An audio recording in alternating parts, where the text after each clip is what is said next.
조금씩 더워지기 시작합니다. 그죠? 더워지기 시작하는데 여름 더위에 여러분 모두가 좀 건강하시길 바라고요. 7월 첫 주일이 둥지교회가 29주년이 됩니다. 세월이 참 빠르기도 하고 이렇게 흘러가는 세월을 잡지도 못하고 막지도 못하는데 세월만 보내는 것 같은 마음도 들기도 하고 여러 가지 복합적인 생각들이 많이 듭니다. 29주년 때 올해 이렇게 부활주일에도 이렇게 계속 잃어버린 양 찾기 총동원 주일을 했는데 29주년 때 아직 나오지 못하는 분들이 있습니다. 그죠? 함께 나와서 예배 드릴 수 있도록 격려해 주시고 구역마다 독려해 주시고 가족 중에 또 주변의 사람 중에 둥지에 몸담았던 사람들 또 아니면 함께 신앙생활 했으면 좋은 함께 천국 가서 하나님께 영광 돌릴 분이 있으면 언제든지 초청해서 함께 했으면 좋겠다 그런 생각을 합니다. 오늘 본문은 우리가 잘 아는 말씀입니다. 그죠? 21절부터 43절 끝절까지 회당장 야이로의 딸 이야기입니다. 그죠? 처음에는 누가복음 8장에 보면 외동딸이라 그렇게 이야기합니다. 딸이 하나밖에 없었습니다. 그러니까 아들도 없었고 딸이 하나밖에 없었습니다. 오늘 본문을 보면 거의 끝절에 보면 나이가 12살이다 그렇게 표현해 놨습니다. 여러분 나이가 12살이면 지금 초등학교 5학년쯤 되는 외동딸, 무남 동녀 외동딸. 근데 갑자기 죽을 병에 걸렸으니 부모 가슴은 타는 거죠. 그죠? 아마 회당장이었기 때문에 재산도 좀 있었고 사회적 지위와 체면도 있었고 또 명예와 권위도 있었기 때문에 사방으로 많은 노력을 했을 것 같아요. 아이를 치료하기 위해서 용하다는 의원들 다 찾아보았고 만났고 치료했을 것 같습니다. 그 심정을 한번 생각해 보면 이루 흉용할 수 없겠다라는 생각합니다. 우리 임효석 집사님이 지난 월요일 날 자전거 사고로 이렇게 입원했다가 어제 퇴원해서 지금 회복 중에 있는데 우리 선배 목사님도 이렇게 자전거 타시다가 하반신 마비를 경추를 다쳐서 두 사람입니다. 자전거가 위험하구나. 나이 들어서 자전거 타는 게 위험할 수 있겠구나 이런 생각을 많이 합니다. 근데 자전거를 타시다 그렇게 또 남편이 또 목사님이 그렇게 되면 가족들의 마음, 특별히 아내나 남편 되는 마음이 찢어지는 것 같다. 그렇죠? 그런 생각합니다. 그렇죠? 어떻게 해볼 수가 없으니까 이제는 기적을 바랄 수밖에 없으니까 그런 생각을 해봅니다. 처음에는 이 회당장이 딸을 고치기 위해서 예수님 찾아왔습니다. 나중에 어떤 일이 벌어졌냐면 딸이 죽었다가 다시 살아나는 기적을 체험하게 돼요. 너무 놀라운 은혜를 입었습니다. 죽은 소녀가 죽은 딸이 다시 살아났으니 이보다 더 큰 기쁨이 어디 있었겠나 생각해 봅니다. 이런 극적인 일들을 생각해 보면서 어떻게 일어났는지 그 과정이 어떻게 되었는지 한번 살펴봄으로 해서 우리의 신앙도 한번 이런 야이로 회당장 야이로처럼 살았으면 좋겠다 생각해서 이 말씀을 한번 잡아봤습니다. 우선 야이로의 신분을 한번 생각해 보겠습니다. 야이로는 회당장이었습니다. 여러분 회당장 그 당시에 회당장은 우리로 이야기하면 대구 같으면 대구시의 홍준표 시장과 같은 지방자치단체장입니다. 한 도시에 8명의 장로가 있는데 이 장로들은 대부분 서기관들과 바리새인들이 그 역할을 합니다. 그 8명이 모여서 다시 지도자를 뽑는데 당신이 이 도시의 지도자가 되어 주십시오. 잘 아시다시피 예루살렘은 성전이 있고 지방마다 회당이 있습니다. 그 회당의 회당장은 마을뿐만 아니라 그 지역 전체의 원로이면서 모든 것을 관장하고 또 모든 것을 이끌어가는 종교 지도자 겸 정치 지도자가 바로 회당장이라고 보면 됩니다. 이 야이로는 회당장으로서 굉장한 지위와 명예와 권력을 가지고 있었고 더군다나 율법에 정통한 바리새인 아니면 서기관이었다라고 보시면 됩니다. 철저하게 율법에 의해서 살아가는 사람이 바로 회당장이었고 또 철저하게 유대교 중심으로 살았던 사람이 바로 이 회당장 야이로였다고 볼 수 있습니다. 그런 야이로가 딸이 죽어간다는 마음 앞에는 모든 체면과 지위와 명예를 내려놓고 주님 앞에 엎드렸다. 오늘 본 말씀 22절에 회당장 중에 하나인 야이로라 하는 이가 와서 예수를 보고 발 앞에 엎드렸다. 발 앞에 엎드렸다. 여기에 엎드렸다라는 것은 단순하게 무릎을 꿇었다라는 의미가 아니라 그야말로 진짜 엎드렸다라는 뜻입니다. 여러분, 이스라엘 유대인들이 엎드렸다라는 표현은 그냥 무릎 꿇고 이래 엎드렸다라는 그런 뜻이 아니라 엎어졌다라는 뜻입니다. 엎어졌다라는 의미는 뭐냐면 항복을 의미하는 것과 함께 경배한다라는 뜻입니다. 그래서 예수를 보고 예수님의 발 앞에 엎드렸다라는 것은 예수님을 경배했다라는 것입니다. 예배했다라는 의미가 포함되어 있습니다. 생각해 보면 여러분 이 상황을 자세히 생각해 보면 회당장의 신분이기 때문에 예수님의 발 앞에 엎드린다라는 것은 상상할 수 없는 일입니다. 왜냐하면 그 앞장에 자세히 보시면 예수님께서 한 손 마른 자를 안식일에 고쳐 주셨어요. 월요일 날 고쳐줘도 되잖아요. 안식일이 토요일이니까. 요즘 말하면 안식일 지나고 난 뒤 안식일 전에 고쳐줘도 한 손 마른 자가 갑자기 뭐 이렇게 두 손 마르고 이러지는 않잖아요. 그런데 예수님께서는 한 손 마른 자를 주 안식일에 고쳐 주셨어요. 그러니까 바리새인들과 율법학자들과 정치 지도자들과 종교 지도자들이 모여서 예수를 죽이려고 했어요. 모의를 시작했어요. 이미 이 소문이 퍼져서 저 예수라는 사람은 하나님 신성 모독을 하는 사람으로 찍혀버렸어요. 회당장 야이로는 이미 오히려 더 잘 알 수 있는 거예요. 왜냐하면 안식일에 저 사람이 한 손 마른 사람을 고쳤기 때문에 율법을 어긴 거예요. 율법학자이며 또한 바리새인이며 서기관인 회당장이 이것을 모를 수가 없습니다. 그런데요,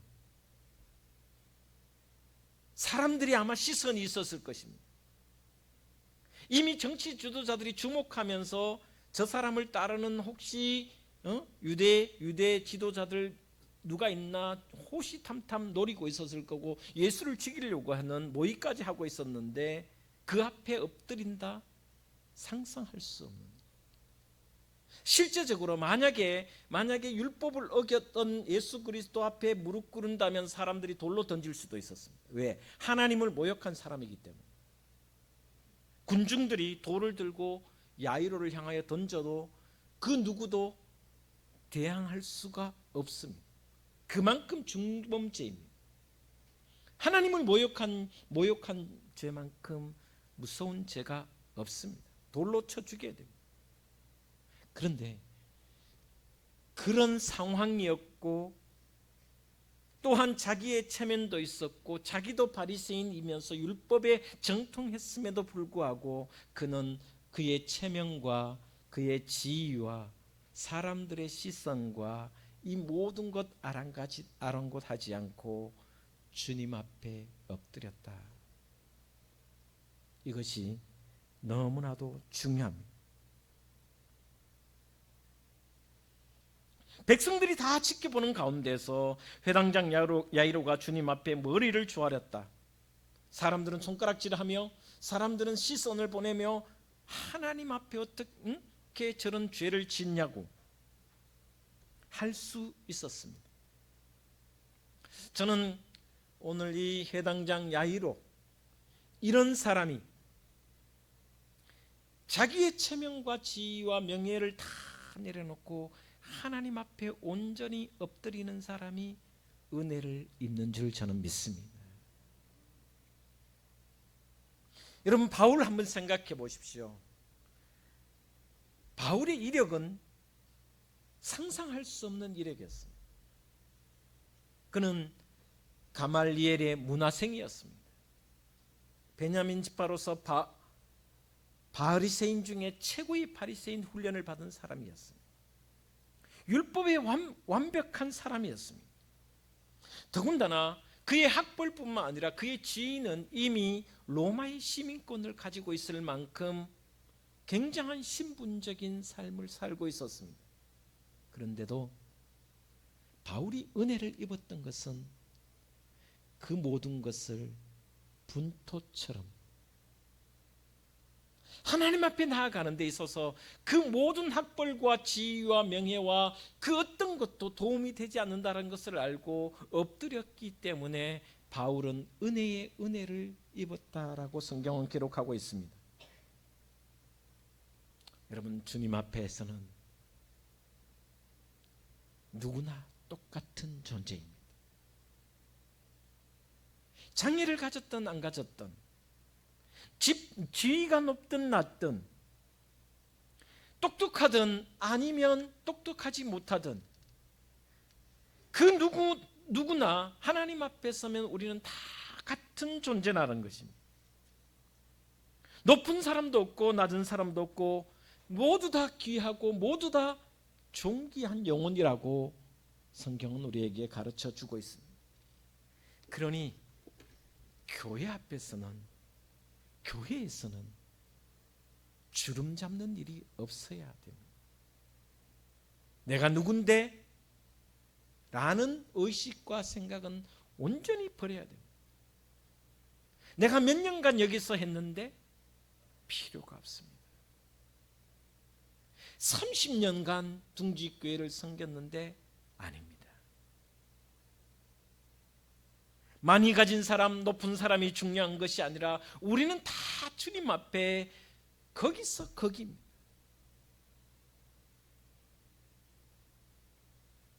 은혜를 입지 못하는 이유 가운데 하나가 뭐냐면 자기를 내려놓지 못하기 때문에, 하나님 앞에 온전히 엎드리지 못하기 때문에 은혜를 누리지 못하는 경우가 많다라는 것입니다. 야이로는 진심으로 하나님 앞에, 예수님 앞에 엎드렸습니다. 여러분 모두 야이로처럼 모든 것을 접어두고 모든 것을 내려두고 주님 발 앞에 겸손히 엎드려 경배하는, 그래서 은혜를 받는 귀한 삶 되기를 주의 이름으로 축복을 드립니다. 두 번째 한번 생각해 볼 것은, 겸손히 엎드려 하나님 앞에, 주님 앞에 경배하고 자신의 모든 것을 내려놓고 주님을 따라가는데 주님께서 가자, 너희 집에 가자, 당신이 와서 손을 얹어 기도해 주시면 우리 딸이 낫겠나이다 라는 믿음으로 간절하게 구했을 때 주님께서 오케이 가자, 그래서 가고 있었습니다. 그런데 중도에 어떤 일이 벌어졌냐 하면 5장 24절에 이에 그와 함께 가실 새 큰 무리가 따라가며 에워싸 밀더라. 사람이 인산인해였어요. 그럼 생각해 보시면, 상상을 해보시면 사람들이 너무 많아서 이리 밀리고 저리 밀리고 하면서 예수님의 발걸음이 계속 지체될 수밖에 없었어요. 느리게 갈 수밖에 없었어요. 그것도 지금 느리게 갈 수밖에 없는 상황이고 사람들이 많아서 힘든데 무슨 일이 벌어졌냐면 이때까지만 해도 야이로는 여전히 희망을 품고 있었습니다. 주님이 가시기만 하면 우리 딸이 나을 거야. 기쁨이 있었습니다. 내 딸이 살 수 있다는 것에 대한 희망을 가지고 있었습니다. 그런데 무슨 일이 벌어졌냐면 혈루증 앓는 여인이 끼어들기 시작했습니다. 안 그래도 사람들이 붐벼서 이리 밀리고 저리 밀리고 하면서 발걸음이 점점 느려지는 것 때문에 속이 타는데 주님께서 그 여인을 붙잡고 지체하고 계십니다. 시간을 계속 연장하고 계십니다. 지금 내 딸은 분초를 다투어서 지금 죽을지 언제 죽을지 모르는 그런 상황인데도 불구하고 야이로의 심정과는 전혀 상관없이 예수님은 느릿느릿 밀려서 이리저리 느리게 갈 뿐만 아니라 갑자기 혈루증 앓은 여인을 만나자 그곳에 멈춰서서 그 여인과 함께 그 여인의 아픔을 치유해 주는 모습.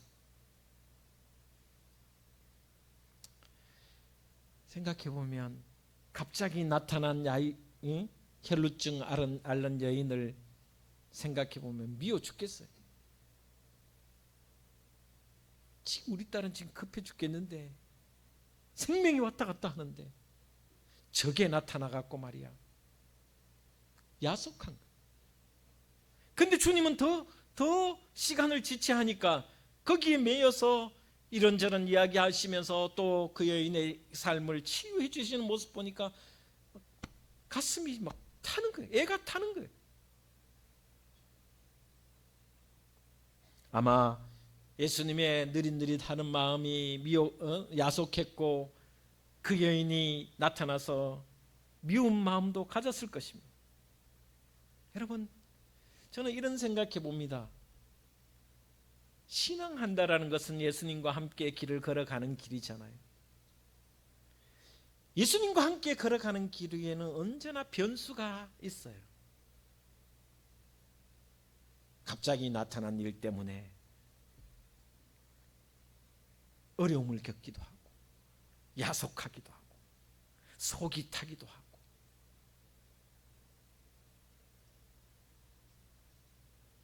특히 사람들이 주님과 나 사이에 끼어들면은 긴장감이 있어서 나하고 주님과의 관계가 멀어지는 경우도 종종 있거든요. 여러분 명심하십시오. 주님과 동행하는 길에는 언제든지 변수가 있다. 사람이 끼어들면 속상할 때가 있다. 그런데 보면 실제적으로 큰 일이 벌어지고 말았습니다. 야이로가 가장 두려워했던 일이 실제 벌어졌습니다. 혈루증 앓던 여인을 잡고 지체하는 동안 집에서 기별이 왔습니다. 딸이 죽었더라. 예수님을 기다리다가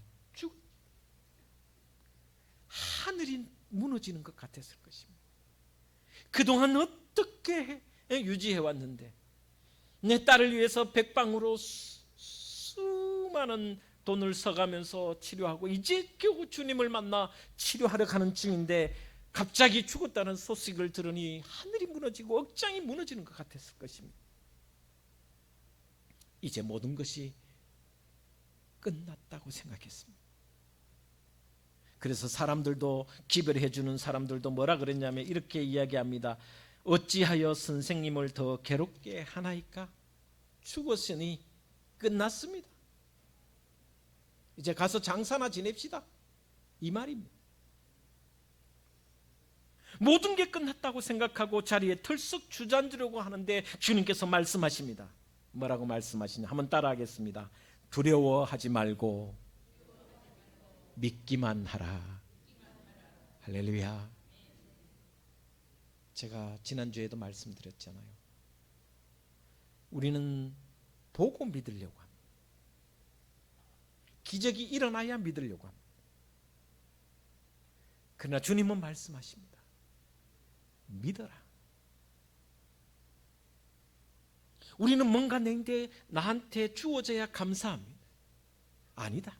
주님은 먼저 하나님께 감사하라. 야이로는 충격을 받고 지금 하늘이 무너진 듯한 아픔과 슬픔과 눈물이 앞을 가렸을 것입니다. 겨우 버티고 있는 그에게 주님이 말씀하십니다. 두려워하지 말고 믿기만 하라. 할렐루야. 우리는 모두 죽으면 끝이라고 생각합니다. 주님이 손을 쓰셔도 살아있을 때 손을 쓰셔야지, 죽으면 이젠 죽었으니 끝이 났다고 생각합니다. 이것이 상식이고 이것이 정확한 판단입니다. 근데 예수님 말씀하십니다. 딸이 죽었는데도 슬퍼하지 말라. 절망하지 말라. 포기하지 말라. 무너지지 말고 쓰러지지 말고 믿기만 하라고 선언하고 있습니다. 이것이 너무나도 중요합니다. 신앙생활하면서 이것이 얼마나 중요한지. 믿기만 하라. 주님과 함께 가고 있는데도 겪을 거 다 겪습니다. 주님과 함께 간다고 해서 불행이 피해가지는 않습니다. 아니, 때로는 주님이 상황을 더 악화시키기도 합니다. 왜냐하면 구원의 감격을 배로 증가시키기 위한 주님의 연출이기도 하기 때문입니다. 생각해보면 병든 딸, 병들어서 죽어가는 딸을 살리는 것보다 더 극적인 것이 죽음에서 살리는 것이 극적인 것이죠. 여러분, 나사로를 한번 생각해 보십시오. 나사로도 죽는다라고 했을 때 주님께서 빨리 오시기를 기다렸는데 나흘이 지나도록 안 왔어요. 결국 죽어버렸어요. 지척에 있었는데. 이틀을 더 지체하다 보니까 나사로는 죽어버렸습니다. 그런데 예수님은 이렇게 이야기합니다. 나사로가 죽은 것이 아니라 잠자고 있으니 깨우러 가자고. 이미 죽은 지 나흘이 지나 시신이 썩어 냄새나는 무덤 앞에서 주님께서 말씀하십니다. 나사로야, 나오너라. 이런 경우도 있다라는 것을 우리 마음속에 기억해야 됩니다. 그러니 이런 불행 앞에 포기하거나 무너지거나 절망하지 마시고 오히려 주님을 더 믿는 저와 여러분 되시기를 주의 이름으로 축복을 드립니다. 최악의 상황이 닥쳤을 그때에도 포기하지 않아야 됩니다. 왜? 지금 나와 주님이 동행하고 계시기 때문인 줄 믿습니다.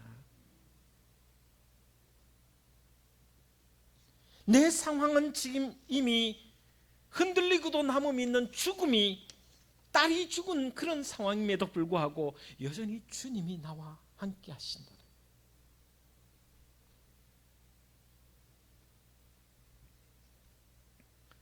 야이로는 주님의 말씀에 정신이 혼미한 가운데 있다가 다시 수습을 합니다. 그러면서 끝까지 주님 가시는 그 길에 믿음으로 나아갑니다. 어떻게 보면 야이로는 처음부터 주님을 신뢰하는 마음이 한결같다고 생각이 됩니다. 23절에 보면 간곡히 구하여 이르되 내 어린 딸이 죽게 되었사오니 오셔서 그 위에 손을 얹으사 그로 구원을 받아 살게 하소서. 처음부터 야이로는 주님이 딸에게 오셔서 손을 얹기만 하면 딸이 살아날 것이라 믿었습니다. 오는 중간에 혈루증 앓는 여인과 지체하시고 결국 딸이 죽었으나 두려워 말고 믿기만 하라는 말씀을 절대적으로 신뢰하면서 끝까지 주님과 함께 자기 집으로 옵니다. 여러분 생각해 보십시오. 딸이 죽었다 하면 주님 됐습니다만 그만 됐습니다만 죽은 제가 가서 빨리 장례 지내겠습니다. 오지 마이소. 그게 상식입니다.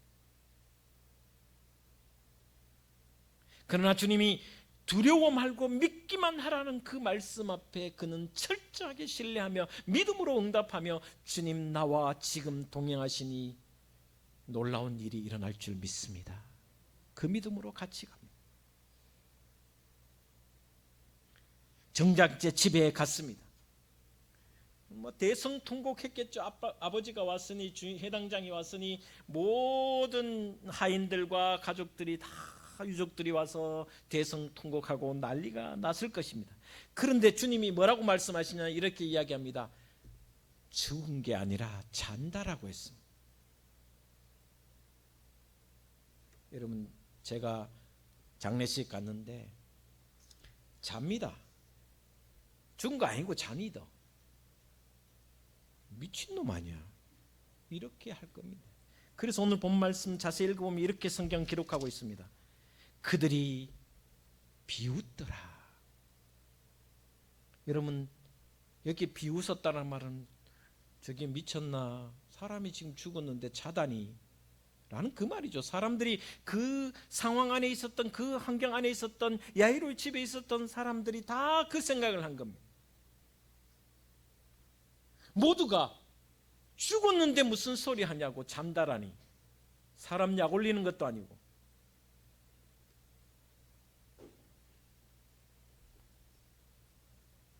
여러분 이런 환경과 이런 분위기 속에서도 주님은 흔들리지 않습니다. 이런 환경과 이런 상황 가운데서도 사람들이 비웃고 잔단히 무슨 말을 하냐고 라는 분위기가 있어도 야이로는 흔들리지 않습니다. 주님만 바라봅니다. 죽은 것이 아니라 잔다고 했을 때도 야이로는 부정하지 않고 따라갑니다. 우리의 신앙은 그때그때 변하는 세상과 상황과 환경을 바라보고 주님의 음성보다는 주변 사람의 소리에 오히려 예민해서 넘어질 때가 많습니다. 주님은 지금도 말씀하십니다. 우리에게 찾아오셔서 말씀하십니다. 죽음이라는 두려운 그림자가 우리 앞에 있어도 너는 두려워하지 말고 믿기만 하라고. 사람들이 내가 잔다고 했을 때 무슨 소리 하냐고 죽었는데 그 소리에 귀 기울이지 마시고 주님이 잔다고 하면 그 말씀에 귀 기울이는 저와 여러분의 신앙이 되기를 주의 이름으로 축복을 드립니다. 이것이 믿음입니다. 여러분 베드로를 한번 생각해 보십시오.